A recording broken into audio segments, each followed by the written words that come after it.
Hello, আসসালামু আলাইকুম জনগণ। দেখেন এই যে আমি সেদিন যে চুলাটা নিয়ে আসছিলাম, আমার মা সুন্দর করে লেবু বুঝে সেই চুলাটাকে জোড়া লাগিয়েছে। তো মাশাল্লাহ এখন থেকে এখানে রান্না টান্না হবে। আর এখানে আমি চা খাচ্ছিলাম আর আমার পিকু বসে বসে আমার চায়ের পাহারা দিচ্ছিলেন।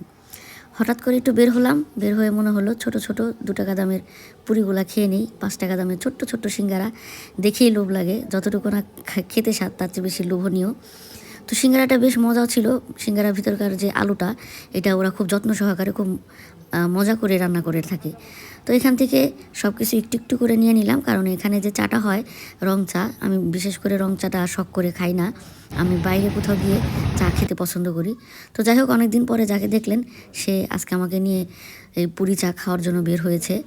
তো আমরা চলে গেলাম সেই মডেল মসজিদের পাশে যে ছোট্ট একটা চায়ের দোকান আছে, সেই দোকানে আমাদেরকে খুব যত্ন করে চা খাওয়ান এবং ওরা খুব মজা করে বানায় থাকেন আর কি অন্যদের তুলনায়।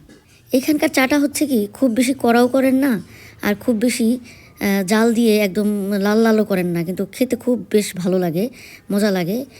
আর পরিবেশটাও তো বেশ ভালো, নিরিবিলি পরিবেশ, 2-1 জন মানুষ আসে যায়, হাঁটা চলাফেরা করে এবং সুন্দর একটা মসজিদ সামনে, এটা দেখতেই ভালো লাগে। তো যথারীতি বাসায় চলে আসি। আসার পরে আমি একটু খিচুড়ি রান্না করে গিয়েছিলাম, যেহেতু আজকে কাজের জন্য মোটামুটি একটু ঘোরার জন্য বের হয়েছি। শর্টকাট একটা রান্না, আর শর্টকাট রান্না বলতে আমার কাছে খিচুড়ি, এটার মধ্যে একটু মাংস দিয়েছি। এসে দেখি আমার মা 3-4 রকমের ভর্তা করেছে। তো ভর্তা দিয়ে খিচুড়ি খেতে আমার খুব ভালো লাগে। পেঁপে ভর্তা, আলু ভর্তা, কলা ভর্তা আর চিংড়ি ভর্তা। চিংড়ি ভর্তাটা আমি আজকে অ্যাভয়েড করলাম, কারণ হচ্ছে যে আমার প্রচুর পরিমাণে অ্যালার্জির একটা প্রবলেম চলছে।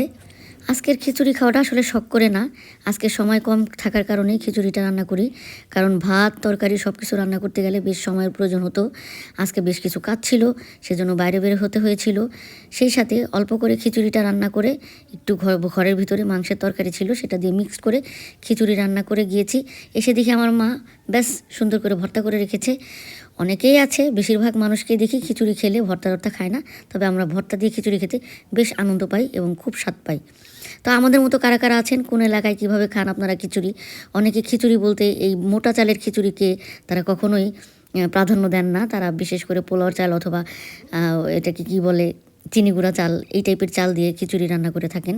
তো আমরা মুসুরির ডাল আর একটু মোটা চাল হলেই আমাদের খিচুড়ি, সাথে যদি একটু আলু কুচি করে দেওয়া যায় টুকরা করে, তাহলে কিন্তু আরও বেশ মজা লাগে। সাথে ভর্তা, চিংড়ি ভর্তা, ডিম ভাজি, গরুর মাংস, মুরগির মাংস, যেটাই বলেন না কেন, স্বাদটা অনেক বাড়িয়ে দেয়। তো আজকের এই পর্যন্তই ছিল খাওয়া দাওয়া নিয়ে ভিডিও। হালকা পাতলা ঘুরেছি, ব্যস্ততার কারণে ভিডিওটা সেভাবে করা হয়নি, সেজন্য আমি দুঃখিত যে অনেক ভালো কিছু দেখাতে পারলাম না, আপনারা বুঝে নেবেন।